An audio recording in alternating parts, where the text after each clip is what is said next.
Welcome back to DiscMasters.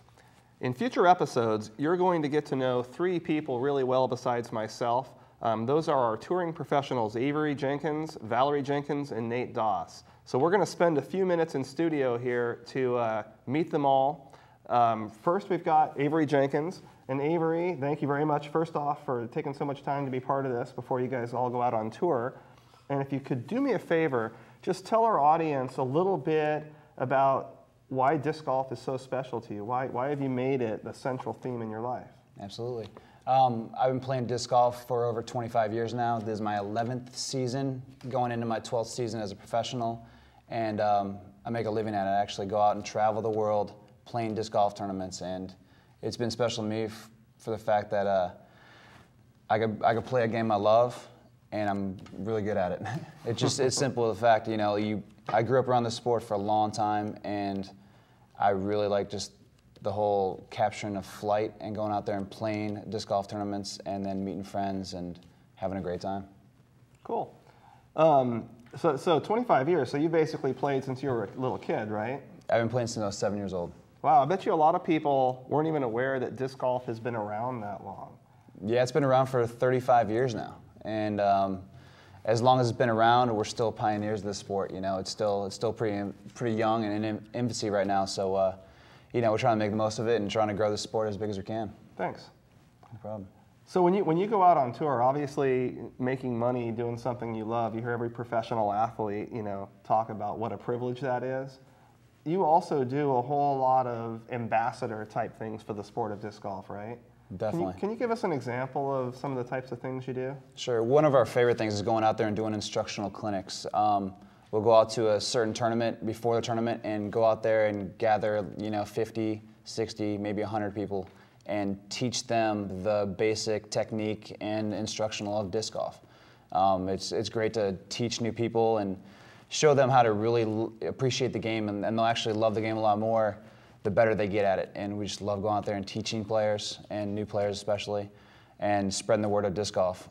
Like you said, it's pretty much unheard of, and it's a real underground community of players, but we're trying to do our best to spread the word and get people to know what disc golf really is. And we do it by clinics, we do it by doing TV shows, doing videos, doing DVDs, and just trying to make this great sport worldwide. Well, like I said, we really appreciate you being part of DiscMasters. You're going to see us having all kinds of fun out there. Hopefully, those of you that haven't played disc golf yet, we're going to be giving some instruction for you, as well as for the people that have played for a long time and want to take their game to the next level. Definitely. So, Avery, thanks again. We're going to have a little fun in the studio after we talk to Nate and Valerie. Nice. Looking forward to it. Thank you. Thanks for having me.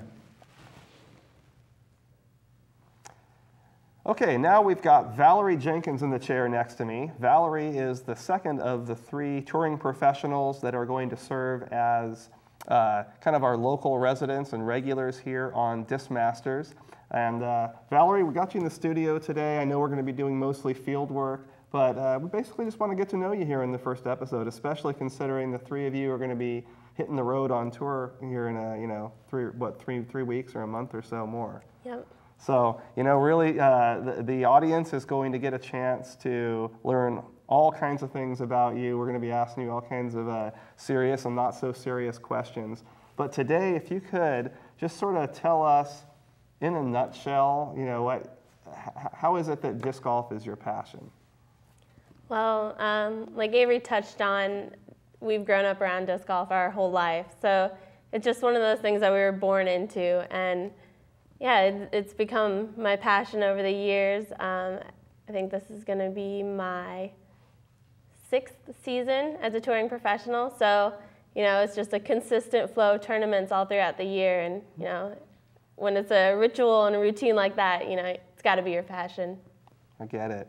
Now, everybody knows that girls, when they're growing up, they have that growth spurt that, where they shoot ahead of boys a little bit. Was there a period when you guys were like, 10, 11, 12 teenagers? Were you throwing farther than Avery at some point when you guys were growing up? Unfortunately, no, not for me. But yeah, Avery's 8 years older than me, so he was, dramatically. So he was already way up there. I get you. Yeah, he was always taller than me, always throwing farther than me. But Okay. All right. Sibling rivalry, competition. How about this? Who won a world championship first, you or Avery? I got it first in 2007. Right. Okay, well there's a little something in the girl column for the sibling rivalry, right? Absolutely. And my mom is also a 3-time world champion, so the women outweigh the men on the world championship side. So. Gotcha. Now, so speaking of the whole female angle, do you have sort of a special passion? We know that 20 years ago it was almost all men playing disc golf. We were just joking about the fact that at De La Viega, that's because there was no bathroom there. It's hard to get the women to come out to De La if there's no bathroom.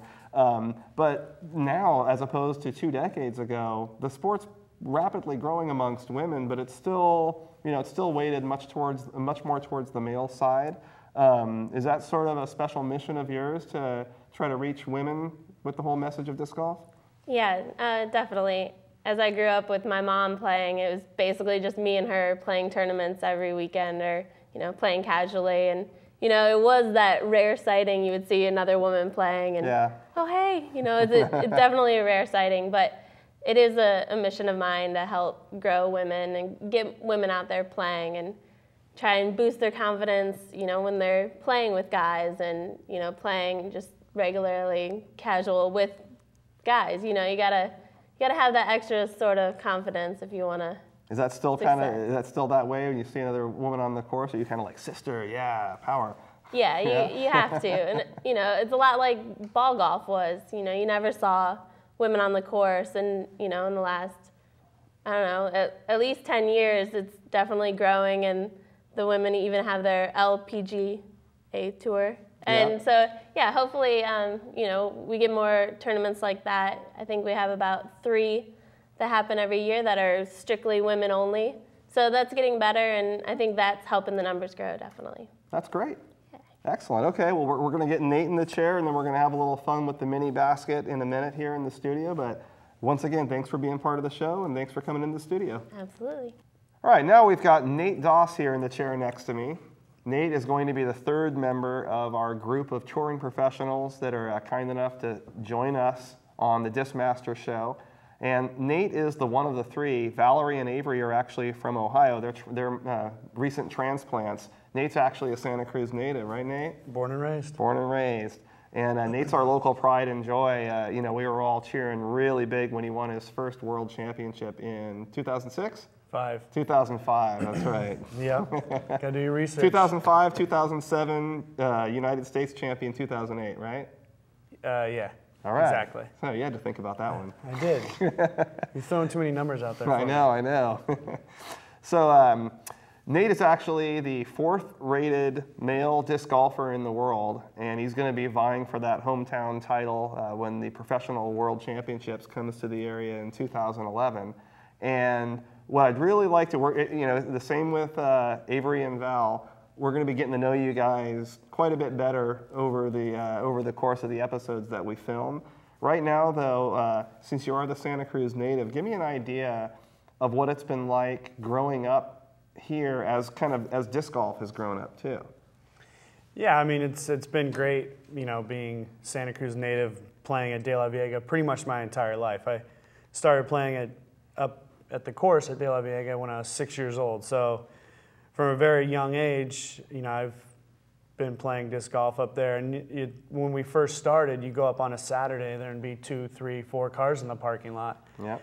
Now we're pretty much at the point where, I mean, we don't even go to De La Viega all that often as pros because you just can't get enough time on the course. There's too many people playing on the course, and the sport has literally just exploded in Santa Cruz. I mean, you're getting mobbed for autographs and everything. Right? Yeah, right. Yeah, yeah. The autographs it gets too bad. I can't even throw. No, but I mean, it's just, you know, it's amazing to have seen the progression in disc golf, not only in Santa Cruz but worldwide. I mean, it's the same kind of thing around the world. I mean, disc golf is just exploding, and people really love the sport. It's free. It's easy to do. It's a lot of fun, and Santa Cruz is definitely an epicenter for the sport of disc golf. And you know, all joking aside, I know you guys do sign autographs. I know it's not like you're getting mobbed for autographs, but joking aside, when you go to the various courses to practice or just to play, I bet you more often than not you do get recognized from the Disc Golf magazine, from the different other media coverage that you get, at least amongst the disc golfers now, right? Oh, for sure, yeah. It's like insane, you know. You go to a course, yeah, just to practice, and people are like, oh, that's Nate Doss, or that's Avery Jenkins, and, you know, they want to come jump in and play a few holes, or, you know, they always want to ask a million questions, and it's actually kind of a cool experience, you know, especially with the way the internet is now, with YouTube and Facebook and Twitter, and, you know, these people pretty much know what we're doing 24/7. You know, Avery may say, hey, I'm going to such and such course in Georgia, and these people might see it online, and then all of a sudden there's, you know, a bunch of people out there waiting for him to show up. That's pretty cool. Yeah, it's a pretty cool experience. Okay. Well, before we start fiddling around with the mini basket here, one thing I definitely wanted to share in the first episode. Tell me exactly how you got your start disc golfing. Since this is a community TV program, share with the audience there. Yeah, well, we had just moved into a new place in 1992, late 1992, and actually on CTV, local community television here in Santa Cruz, there was a little kind of infomercial about disc golf with, I think, Dave Levan and Tom Schott talking about disc golf at De La Viega. And my dad said, hey, you know, I played Frisbee in college, let's go check it out. And so because of community television, that's the reason I play disc golf, and the reason that I am, you know, doing what I'm doing today. Most excellent. So little ankle biters, if you're out there, you could be the next world champion, just following Nate's footsteps. DiscMaster. All right. So let's have some fun here. We're gonna throw around the minis and mess around in the studio. Let's do it. All right. All right.